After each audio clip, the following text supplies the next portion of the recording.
This is Surrogacy Unwrapped.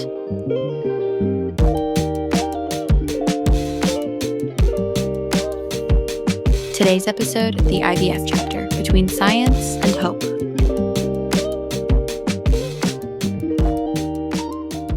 Welcome back to Surrogacy Unwrapped, a family choice surrogacy podcast where we break down all things surrogacy, fertility, and family building.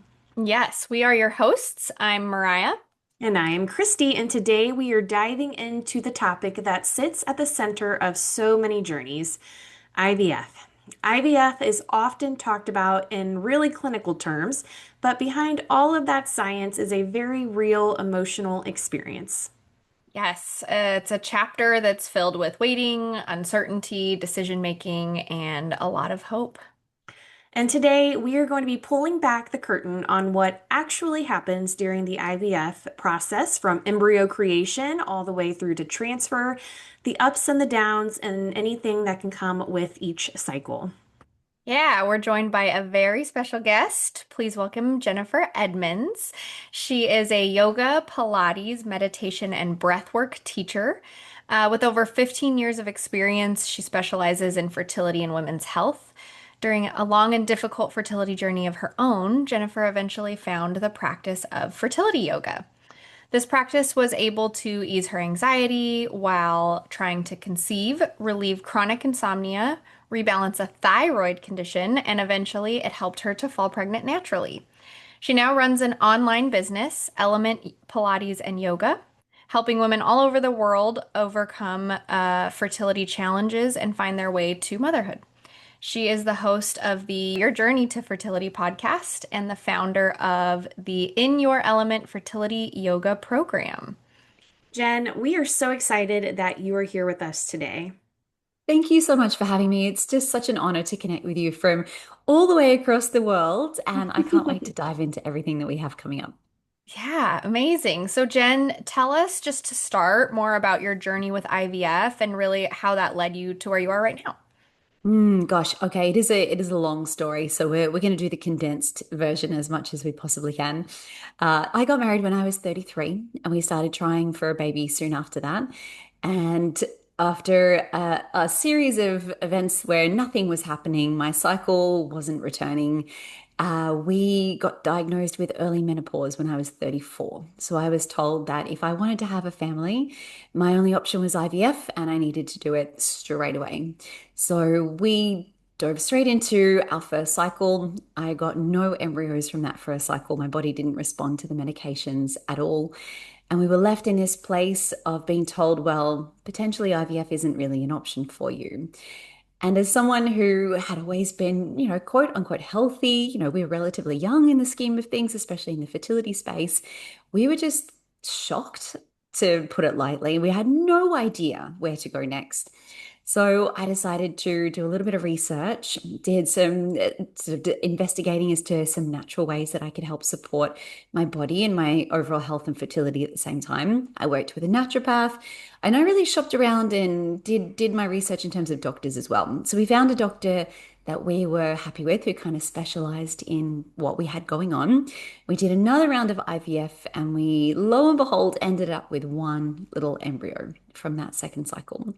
And I knew that the chances of one embryo that was untested making it all the way through 5 days in a lab and then a successful transfer and a healthy pregnancy were incredibly slim. But against all the odds, it worked. And that little girl was born 9 months later. So that was my first journey into having a baby. My husband and I are both only children, and we had always dreamed of having two kids. I would actually probably have another 10 if I could, but two was our goal. He would not be down for 10 kids. So when she was one, we started trying again. And I ended up, after my daughter was one, I had been able to breastfeed her for a year. My cycle returned naturally on its own, which was really surprising. I hadn't had a cycle at all prior to that. And of course, I'd been given this early menopause diagnosis. So we thought that the second time around was going to be so easy. We thought, well, now we can finally try to get pregnant. Things are just going to have a totally different journey this time. But sadly, that is not the way things worked out. And our second journey ended up being a lot longer and a lot more difficult than the first. We tried on our own for about 6 months and nothing happened. So we went back to the doctor and said, Hi, me again. Nothing's happening. What can we do? So I was given some ovulation induction medication, some progesterone to help support my cycle. I think we did that for 5 or 6 months. Still nothing had happened. I think I was about 37 by this stage. And so it had probably been about a year that we'd started trying again. We went back to the doctor and said, look, still nothing is happening here. So she ran a few more tests and we found out this time that my fallopian tubes were partially blocked. I had developed a thyroid condition.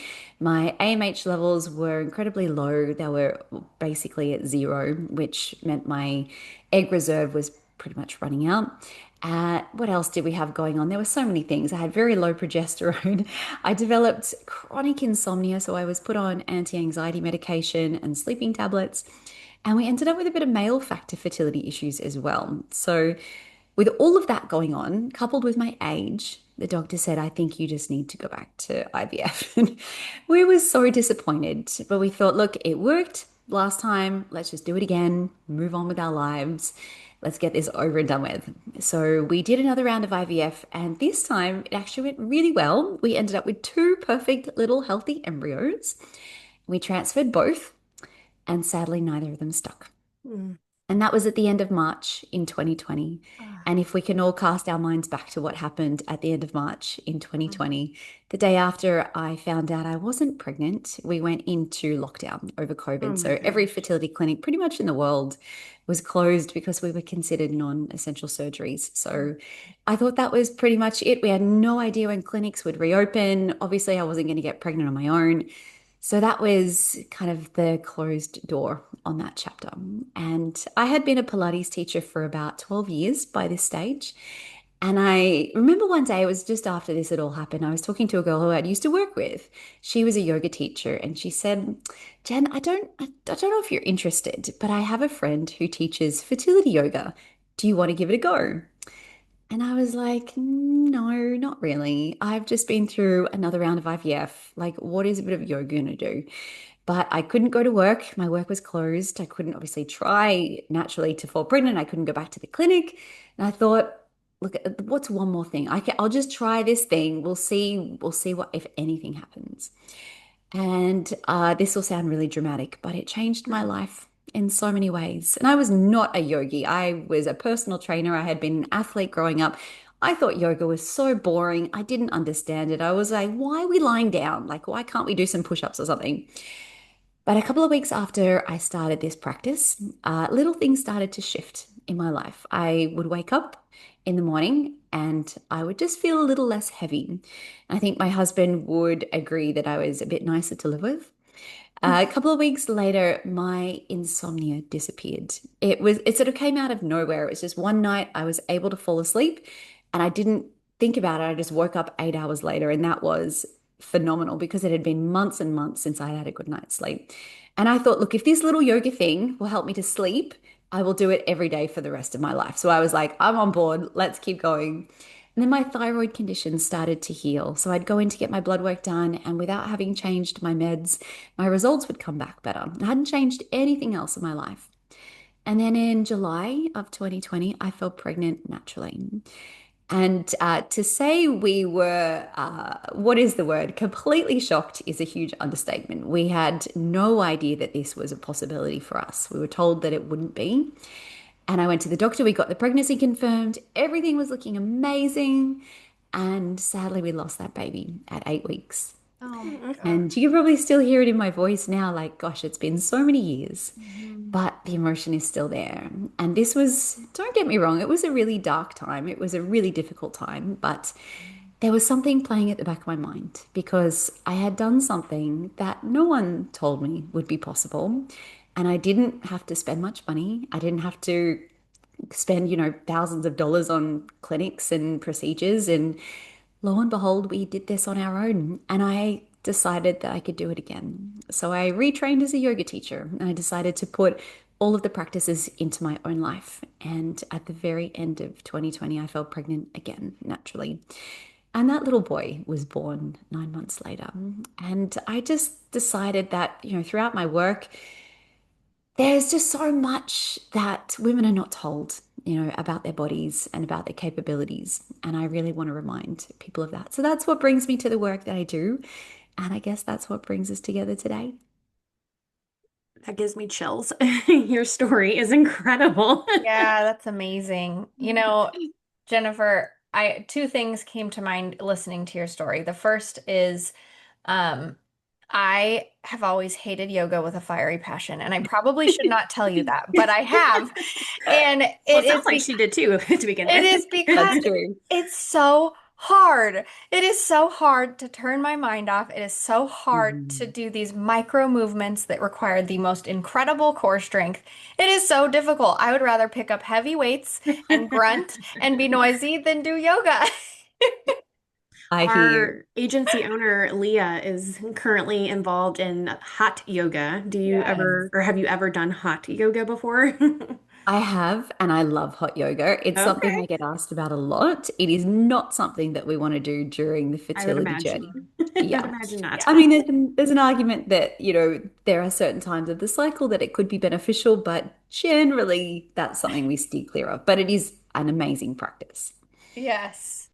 It's so funny, but yeah, it just truly is like something I just have always struggled with, but it Mm, is, and I get told by every, first of all, naturopath and holistic doctor that I've seen that yoga is one of the best things you can incorporate. I also have a bit of scoliosis, and they've told me that that is the best thing I can do for scoliosis.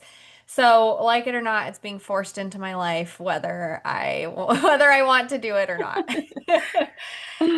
I hear Yes. And then the second thing is, with your miscarriage, thank you for sharing that Mhm. incredible journey and just the vulnerability that is behind that. It's not easy to come on a public platform and talk about that openly always. And I saw a quote somewhere that said, 1 in 4 pregnancies is obviously a miscarriage. And that's not 1 in 4 women, that's 1 in 4 pregnancies. So something that I always think of is if you know someone with 4 kids, they most likely have had a miscarriage, you. statistically speaking. And if you ask any woman how old her baby would have been, she will be able to tell you at any time. Absolutely. And that is just something that has always stuck with me. I've suffered a miscarriage myself, and yep, it's the exact same thing. At any time, my voice wavers, and I can tell you all Hmm. about what age that baby would have been, and it is bittersweet because then I wouldn't have my daughter, and I couldn't imagine life without her. But it is one of those just moments. It's one of those things we'll always carry with us for sure. Hmm. It's so bittersweet, isn't it? Because you think you wanted everything for that Mhm. baby, everything in the Mhm. world. Mhm. But without that loss, you wouldn't have the life that you have now and the child that you have now. And, Mhm. I look at my son and I find that really hard to reconcile, because I couldn't live without him.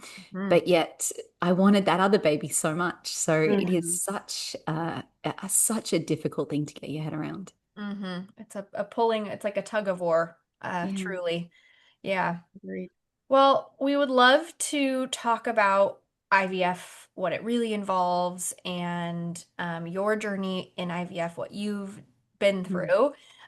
So for a little bit of background, Kristie and I have both been surrogates, and I am actually currently a surrogate again. I'm pregnant right now. So Um, amazing. and so we've been through IVF on that side of things, but we kind of cheat because we're like half IVFers. We go through the get pregnant part, we don't do the egg retrieval, Yeah. and that is a lot. And you go through the whole process of that. You go through the Mm. retrieval and then the transfer, and it's all so much. So just starting with the basics, because IVF is one of those terms that people hear all the time. They probably don't fully understand it. But yeah, Kristie, if you want to talk about the core of IVF. Mm. Yes. So the core of IVF is the process of creating embryos outside the body in a lab setting. Yeah. And Oh, go go ahead. ahead. No, you go. Which includes egg retrieval, fertilization with sperm, growing those embryos, like you said, in a lab, and then they go through testing and then deciding to transfer or freeze them, and then embryo transfer. Yeah, which is a lot of things happening and going on, and there's a lot of waiting that happens in between all of those steps. Unfortunately, it is not a very quick process. Yes, or cheap.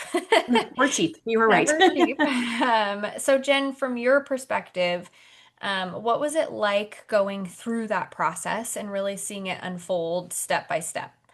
The first time I went through IVF, I was a weird combination of relieved and excited because when you are told that having a baby is not going to be easy for you, you think that IVF is like this light at the end of the tunnel. You're like, okay, well, we can try this, we can try that, but if none of that works, it's okay because we have IVF. So I got to that point and I was like, oh, finally, something that's going to work. Mm. And when you go into it and it doesn't work, I think that is where it is so incredibly heartbreaking. And people don't realize that it doesn't work a lot more often than it does. I think the worldwide top kind of success rates hover around 30% success of a live birth. So when you think about it, it isn't really that much of a guarantee. And obviously, those success rates vary so much depending on your diagnosis and your age and all those things, right? So when things didn't work for me, I found it incredibly emotionally difficult. And I think the thing that people really think are going to be the scary parts of IVF, it's like, oh, the injections and having to do all these needles yourself. And I was, oh, this is going to be so scary. That is so easy. That is the easy, easy, easy part of the process. What I really struggled with was that every step of the way, new problems would come up that I didn't even know could be a problem. So I just thought you went in, you did your injections, they collect your eggs, they make embryos, you get pregnant. But at every stage, there was another hurdle. So if I didn't respond to any of the meds, then there weren't any eggs to collect. It's like, okay, well, what's the option then? And then when people are shrugging their shoulders and they're like, oh, well, we can just try again, you realize that it is not an exact science. And obviously, it's incredible science. And we are so lucky that we have the ability to do these things. But there sometimes just is not a 1 + 1 = 2 solution. I think that's really, really hard to get your head around. So, physically, for me, the process was quite easy. I think because I was such a poor responder, it didn't really affect me too much. I know a lot of women have the opposite experience and they find it incredibly physically demanding. But for me, it was the emotional roller coaster of it all and just thinking, well, is this actually going to work? Am I going to respond at all? And you finally get this one little embryo, and then there's a whole nother roller coaster to ride. Mm. So gosh, I could talk about this for hours, but it is so incredibly overwhelming. At the same time, you're trying to go to work and Mm. pretend that everything's fine and rushing from appointments and trying not to be late for meetings and trying to be positive throughout this whole thing because everyone tells you you just have to, keep looking to the future and it's exhausting. It is so unbelievably exhausting. So I hope Yeah. that gives you a little bit of a snapshot as Yeah. to Does. Yeah. my It made experience. me kind of think too when you were, mentioning that when you get to the point of being at IVF and you kind of just think like this is okay, we're here, we did it, that we're going to make this work. In our line of work, even when we are working with surrogates, especially surrogates who have never experienced any difficulty becoming pregnant or a loss even, they also have that same mentality of, well, this is like science, like we got this figured out. We're going to do the whole IVF process. I am for sure going to get pregnant Mhm. and it's going to take on the first time. Like I can do this on my own. So surely I can do this whole science business just fine. And I'm like, pump the brakes because there is so much that is still out of our control and just sometimes does not work. And that's hard to grasp and Mm. accept. Yeah. And I think clinics tend to have a protocol. They have a protocol that every single person goes through, and it does not always look at the person individually. And like you said, you didn't respond to the medications, and then it's like, well, then what?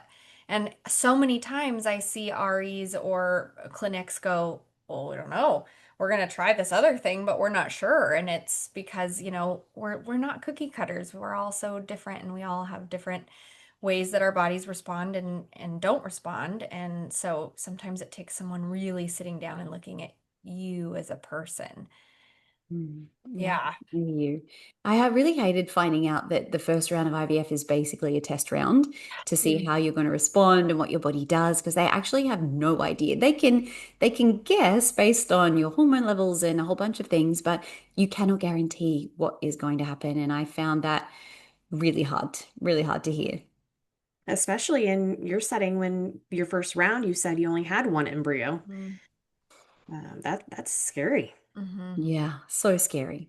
Yeah. And I think, a big theme that we hear from intended parents, because a lot of the times we get intended parents and they come to us and they've been through many, many rounds themselves. Oftentimes they've tried to carry if they could and then realize they couldn't. And then they get to the point where they've tried IVF and then again, IVF didn't work. So then it's like, now what? And then they turn to surrogacy. And something that has been a big thing we hear from intended parents is that there's just so much get through this and now wait for the next, get through this and now waiting for all of the things. Um, yeah, I think that is a huge theme that we see across IVF, really. Mm. The What did waiting is that, so painful. yeah, what did that waiting period feel like for you? And what, especially in between your major milestones or even going from your first cycle to your second cycle, what were Mhm. the emotions that you were experiencing? It was torturous, basically. And even though I was on the younger side of this whole, the idea of struggling with fertility, I was, what, 34 when I started going through IVF. You're still told that as soon as you turn 35, basically, your fertility just falls off a cliff and your eggs are going to be terrible and you've got to hurry up and don't waste any time. And I felt that time pressure so much. So this idea of taking a break was very, very difficult. I struggled with the waiting of all of it, waiting to meet with the next doctor, waiting to start your next cycle, and everything's got to be in the right timing. And I really struggled. The Some of the darkest thoughts that I've ever had in my life were between waiting to find out if any of the eggs that we collected had fertilized and if any of those little embryos were going to survive to day 5, which is generally the day in which they transfer them back into your body. I don't think I've ever really had mental health issues, but I can remember specific moments of just thinking, if I just turned the steering wheel in the opposite direction really quickly, this would all go away. Mm. And that's not something we talk about enough, the very, very dark places that this journey can take you to when it is so emotionally overwhelming. Wow. Thank you for sharing that with us. That's, Mm. I think what resonated with me from that is that you said you've never really struggled with mental health until, it's enough to drive anyone crazy, right? I hate saying crazy, but like it's enough to drive anyone to that point of, Literally off a bridge. yes, quite literally. I was Yeah. thinking of that. Yeah. Yeah, that's just it's so hard and there's so many decisions involved along the way. You have to decide if you want to make the investment, if you want to try again, if you want to do a different protocol, and there's so many decisions involved. Um, Hmm. and yeah, they're not just medical, they're emotional, they're financial, sometimes they're ethical. Mm. Yeah. Quick question, and you may have said this earlier, and so I apologize if you did, but did your insomnia begin during the IVF process, or was that prior to the IVF process beginning? Or do you It even know started exactly when that happened? It started about a year after I started trying for my second I see. baby. So we thought everything was great and we would, be able to fall pregnant naturally, really easily. And so after we'd been trying naturally again for about a year and I got these new diagnoses, it Mm, had started around that time. got it. And I look back now and I think like, no shit, my body didn't want to get pregnant. Like I was on so many hormones. Then they Sure. put me on, Valium to try and help my anxiety. I don't remember the name of the drugs they gave me to help me sleep. Like it was this cocktail of like disaster, Mm, basically. And obviously my body was screaming at me, like, we don't feel safe enough to have a pregnancy right now. And it seems so obvious to me now. And but at the time you just think, well, I have to keep going. I can't stop. Mhm. So yes, it was definitely around that time where things were just, I was throwing everything at the kitchen wall and nothing was sticking. And I just thought, well, what else can I do? I'm doing everything. I'm doing it perfectly. It's taken over my entire life. And I think that my whole body just went into survival mode. And I was just constantly completely stressed and overwhelmed. And yeah, so that's when it all started. And it stayed there for a while. Yeah. Yeah. It sounds like, you it like you said, looking back on it, it seems so obvious. Hindsight is always 2020. And then there's always the unhelpful advice of like, well, have you just tried calming down? Have you just tried not trying? Those we love those ones that are, have you just tried get a massage? Maybe that'll help you. And so of course you can see it now, but it's so hard to pull your body from that survival that you're talking about. So why don't you tell us about what in those moments, those really dark moments, those times of decision making, those times of waiting that are just really, really tough through an IVF process? What helped you through those moments? And what advice would you give to somebody who's now going through it? Mm. Ultimately, do you know what helped me in the end? It was a global pandemic. That's what helped me in the end. That is what got me Might to be the only slow one who thinks down that. and have a look at my life and realize that things were not working. But I do not want anyone who is listening to this to think that we have to go through another global pandemic Amen. to get somewhere on their fertility journeys. So I think when I was really struggling through IVF, the biggest supports that I had in my life were my husband. He was incredible and he's British, so he very much had that whole, I'm fine, I'm going to take care of everyone. And bless him, he just looked after me and did all the parenting when we were trying again of my daughter. And he really held me together, to be completely honest. I found distraction was helpful to a point. So, going to work just watching TV, immersing yourself in a world that didn't have anything to do with fertility. I found that helpful as well.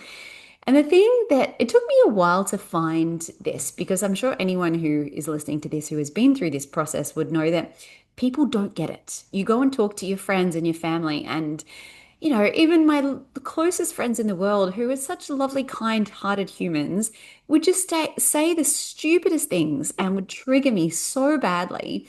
I had one friend send me, I was telling her about how I'd been sent back to IVF, and her response was to send me a 12-week ultrasound picture of her healthy growing pregnancy. And I'm like, no, Oh. that's anyway. So we can laugh, but people are that dumb. Oh my Finding goodness. a community of people who understood what I was going through was incredibly beneficial. And it was, when I started going through IVF the first time, it was what, 2017. And it really wasn't like it is now. There were no women on Instagram injecting themselves in front of the camera. It was very hush hush. And there was a few naturopaths and nutritionists talking about egg quality, but that was kind of it. But by the time I'd started going through my second journey, things were a little bit more spoken about. And I found these like support groups a little bit easier to come into contact with. And I think that when I found those and I was able to just vent to people who understood and I knew they weren't going to say anything stupid to upset me or trigger me, that was a huge load off as well. And some of the people that I met in that time on the internet are still really good friends to this day.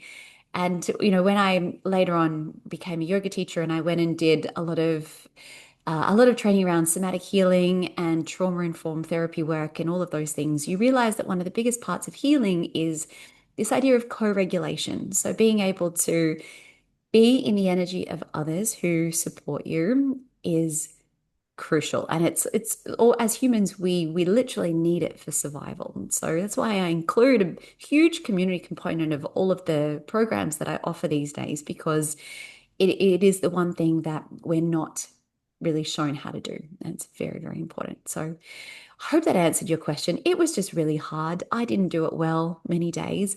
You muddle through and you find what you can on the way. 100%. And speaking of your communities, are a lot of your classes in person? Do you have a primary virtual um, forum and, how are the people coming together through your work to find that community and support? My business is 100% online. I Okay. do teach classes at a studio in Sydney. They're not always fertility specific. I do often do fertility events, but the one gift that COVID gave us was that every person in the exercise world pretty much had to take their work online. So I would have to teach Pilates over Zoom. And I thought, I started teaching when oh gosh, it'd been about 2009, so a very long time ago. And when we had to go on do this whole Zoom thing, I thought, this is awful. No one's going to want to do this. No one is going to like it. And I could not believe it. But when our studio reopened, people didn't want to come back to the studio. They wanted to keep going on Zoom. My mind was blown. And I thought, it is really hard to get a group of women in a fertility space together. I mean, you don't necessarily want to go and talk to people when you're struggling with infertility. You don't even want to leave your house some days.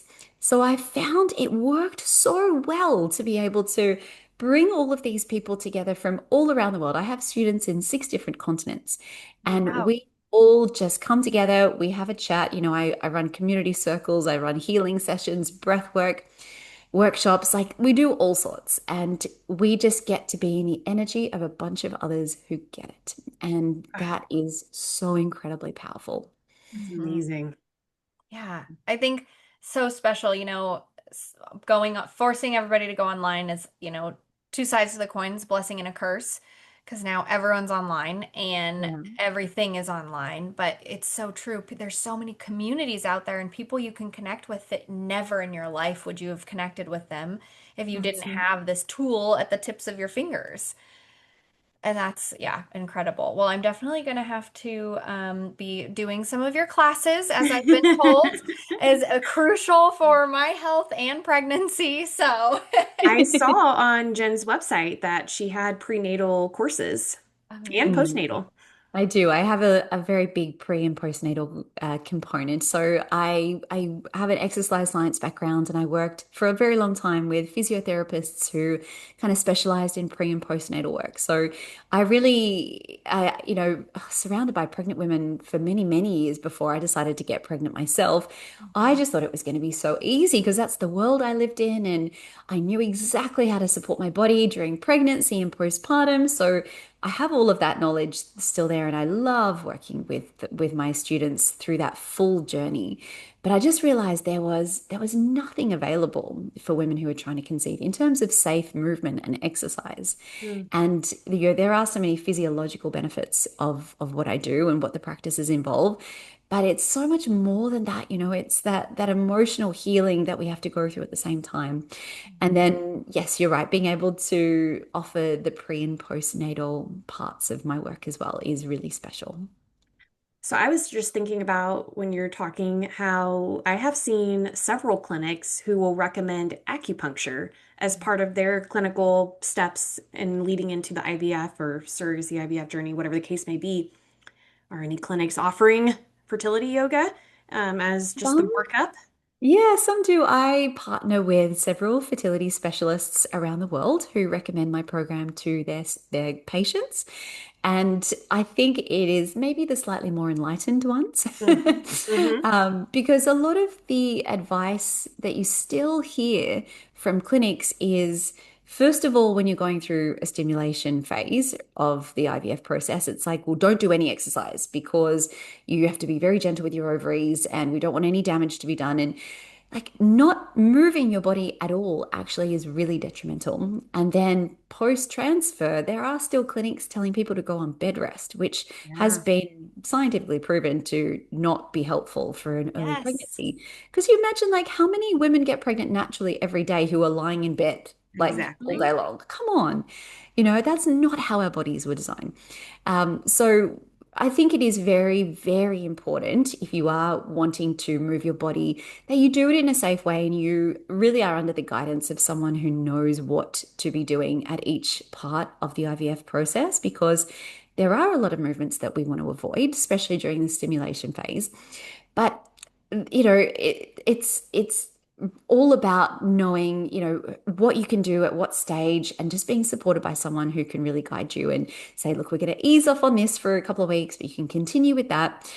So, yes, some clinics are starting to recommend it. We have a few here in Sydney that will send people my way as well. But so things are slowly changing. But I just think, honestly, whatever works for that person, give them all the information, give them the acupuncture, send them to the naturopath, let that person find what works for them because we need to get through this in any way that we can. I love Yeah. that. And I think there's got to be something to that, right? Like whether it's placebo or what, but if somebody believes that the fertility yoga and the acupuncture and all of that is going to be what fixes them, then the power of the mind is incredible. And I think Mm. that that can really change an outcome alone because they have this belief and they have an outlet for their stress and they feel like they have some sort of control over a process that they have so little control in. I was placed on bed rest. I was not placed on bed rest for my first embryo transfer. I was told to move. I was told that circulation and blood flow was great, go on walks. And then my second transfer at a totally different clinic, I was placed on bed rest. And I am very active. I work out, I hike, I love it. And so I was on bed rest for 24 hours and then also on a no workout restriction for a week. And I was going crazy and it created, in my opinion, more stress and anxiety in my body because I wanted so badly to move my body but was couldn't. Mm. And I think that I think it's just a lack of education for movement and you're right, it's scientifically proven to be better and have better outcomes. So yeah. Hopefully everybody gets on this page soon. I do feel like I've been with Family Choice Surrogacy for since 2018. My surrogacy journeys were like forever ago. And I feel that the amount of clinics that I have seen requiring or mandating bed rest has gone down drastically over the years, Mm. and I'm hoping that just continues to trend out. Yeah. Yeah. Just like I double hope embryo so. transfers, Jen. Yes. You went through a double embryo transfer, and that is not the standard anymore. Kristie also went through a triple A embryo. triple and a double. Wow. Yes. I know. Not Yes. a wise choice, but again, long time ago. Yes. Hers was back in the day where we just really didn't know, and they Just just Throw them all Wild in. West. threw as many as they could in. It was Yes. wild times. Jen, Yes. I wanted to ask, and what did you feel like brought you hope during your time of IVF? Was there something that you cling to during either journey, both journeys? Did it look different between the two? Hmm. This idea of hope, I find, is one that we all cling to on this journey because it's like, God, well, if I don't have any hope here, what is there? But I find it's like this very desperate word, isn't it? It feels very, I've got to keep grasping for something. So I sat with this, I've thought about this idea of hope a lot. I think the first time I was going through IVF, I was so naive. I just, I thought that you did the cycle, you got the baby. And so I was probably still sitting in that a little bit, and it was people go through many, many rounds of IVF to have one baby. I went through two. I'm not going to say only two because it's still a lot to go through. But I think I was still in that naive, oh, I really hope this works. I've put so much into this. So that naivety probably carried me through the first time. The second time around, I felt like I was older and wiser. I don't know if wiser is quite the way, but I was definitely a lot more type A. And I'm already a very type A person. And I remember when we went through IVF for the third time, I was living in Dubai. And at that time, there was only about five IVF clinics in the city. So I went to all of them, met with all of the doctors, and decided which one I liked the best. And, I really approached the IVF journey that third time from we are going to do everything and we're going to do it perfectly. And I think that kind of pulled me through a little bit. This idea of, well, I've done everything and I've done it so well. And I felt so in control because I thought I was doing all the right things. But when that didn't work, I had to find a new way of finding hope. And this is what I tell all of my students to do. And when you have had your heart broken over and over again, and you just think, well, I can't cling to hope anymore. What else is there? We need to find other ways of reminding our bodies that we are capable. And for me, that can look like all sorts of things with a person. From on my own personal journey, when I had gone through this third round of IVF and both of the embryos didn't stick, I was a mess, like I was on so many hormones, sleeping tablets, I was disaster. And for me to slowly claw back little bits of my life and for me to say, well, 2 weeks ago, I couldn't sleep at all, but now I'm falling asleep without medication. And, one day I would notice something like, oh, I actually had no PMS this cycle. Like things are changing. When you can start to recognize in your life and within your body that what you're doing has an impact on those outcomes, I think that brings you back to hope. That brings you back to maybe this is possible. If I can make a change and that has an impact on my overall health and my menstrual cycle, I healed a thyroid condition through a yoga practice. I mean, like it sounds ridiculous when you are talking about it from a Western medicine perspective. I was told I'd have to be on medication for the rest of my life. I think when you can show your body all that is possible and all that you are capable of, it reminds you that you are capable of becoming pregnant as well. Dang, that's good. That is Hmm. some good stuff. Hmm. Oh my goodness. I do it for a living, it's all I want. And I just want everyone listening to this to know what is possible. And I have seen some insane things that do not make any sense on paper at all. And I just think, I don't think I'm special. I don't, this sounds really mean. My students aren't special in that regard. Like they all are incredibly special, but like you have so much more capability within you than we are told. And yes, we might need IVF. There's nothing wrong with that. That's so wonderful that we have that option. But when IVF doesn't work and you're like, well, what else can I do? This idea of just coming back to your body and coming home to what you need can be the thing that changes everything for so many people. Mm. Yeah, I love this. As a therapist, I'm a social worker. So as a therapist, this is like, I just think, people have this idea that there are these answers, whether it's IVF, whether it's antidepressant meds, whether it's Mm, whatever. Once I get my mom to tell me I'm sorry, like, or tell me she's sorry, like, people have this idea of what's going to heal them or fix them or make them whole or better. And when you say it's really coming back to your body, it's learning what you actually need instead of what you think you may need, actually listening to your what your body is screaming to tell you. Like you said earlier, my body didn't feel safe. My body was not ready. It was not going to carry a pregnancy for me until I listened to it. And I've worked as a birth doula as well for many years, and that is something that women won't deliver a baby if they don't feel safe. Their body will mm. not let go of a child when they're in labor if they don't feel safe. Yeah, wow. Yeah. Yeah. That's incredible. I think I like that you don't glorify hope because I think hope can Mhm. be over glorified in this Mm, I agree. process. Yeah. Yeah. That's incredible. Oh man. What a good convo. I think so too. Yeah, I mean, you have me like my eyes are welling up with tears. There's been some laughs, some tears, like oh my God. I'm here for all of it, honestly. I am too. I want to ask another Mm. question before we wrap up our time together. What is something that you wish more people understood about going through IVF, or what would be something you would tell the Jen back in that time now that you're here? Mm. I wish I had known. I wish everyone, especially those who are not going through IVF, could know is that it takes over every single part of your life completely. It affects everything from the moment you wake up in the morning to the moment you fall asleep at night. It has an impact on your relationship, your friendships, your work, your prospects for your future career. It impacts what you eat and what decisions you're going to make about what restaurants you'll go to. And do I want to say yes to that invitation? Will I be going through a cycle? Can I plan this trip? Can I not? It impacts your finances. And well, it'd be really nice to buy a house next year, but I'm just about to throw $100,000 at a fertility clinic for a hope of getting a baby. This is so huge. And I don't think that people realize what those who are going through infertility and IVF go through. And it's very easy for people to be like, oh, go, the injections, oh, that's so scary, oh, you poor thing. But like that is the least of people's worries, as I mentioned earlier.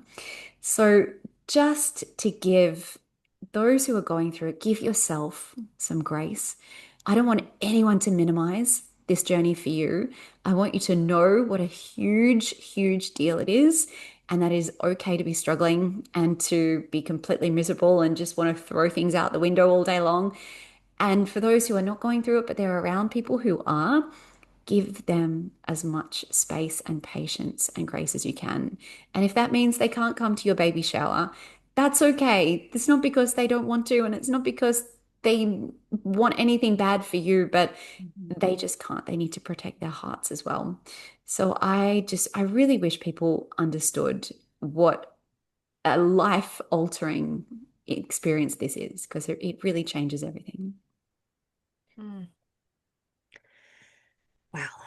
Jennifer, it has been yeah, I am just almost a little speechless over here. I could just listen to you, and even I'm not personally going through an IVF journey right now, but I just feel like you're healing hearts over here, Oh, and just thank speaking the you. truth and the good stuff. And it helps me to really think about, especially our intended parents who we work with, and take a fresh lens. Again, I have been with the agency for so long, and when you're in it day in, day in, day in, and especially not on that side of the pond, if you will, like you can get, I don't know, kind of cold and forget like what they are experiencing on the day in and day out. And just hearing you express your journey and share these emotions and these reminders and all of it just helps me to think, whoa, Kristie, like slow it down and really think about them and think about the day and day. And I am so appreciative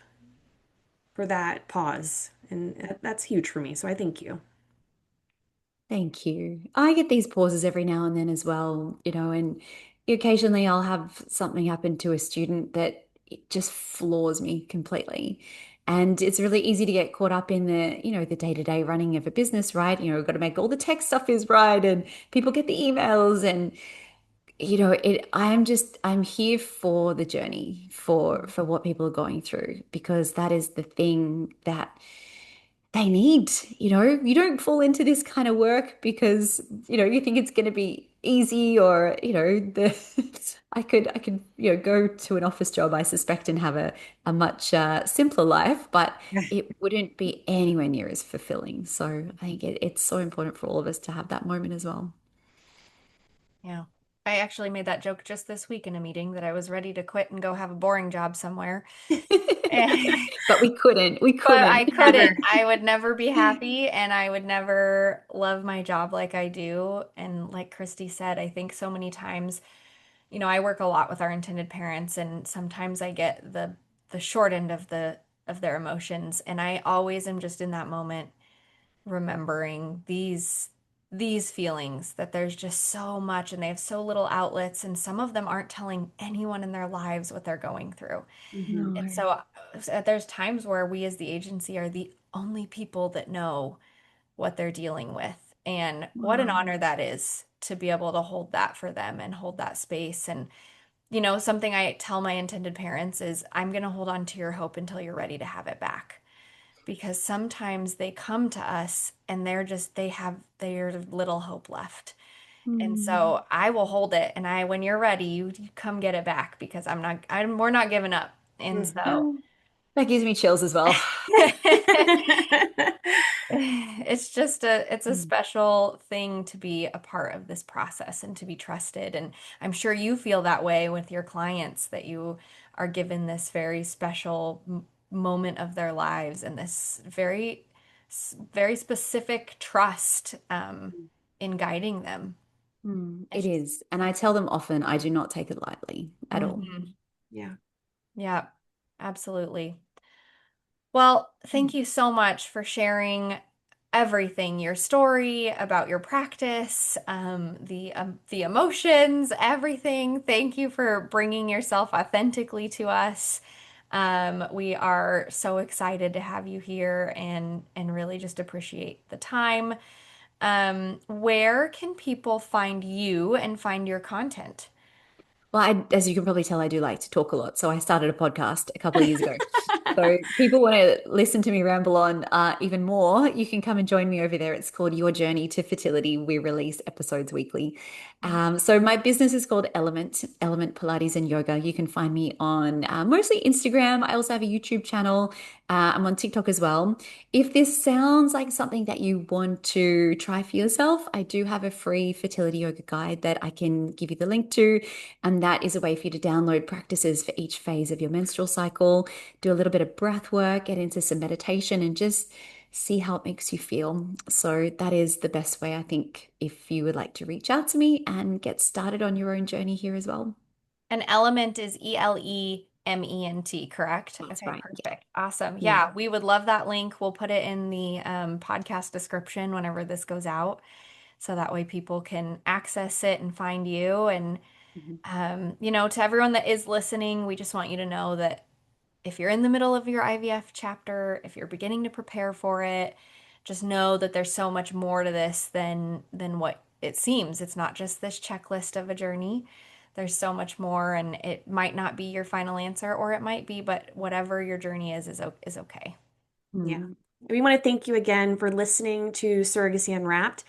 If this episode resonated with you, feel free to share it with someone who might need to hear it as well.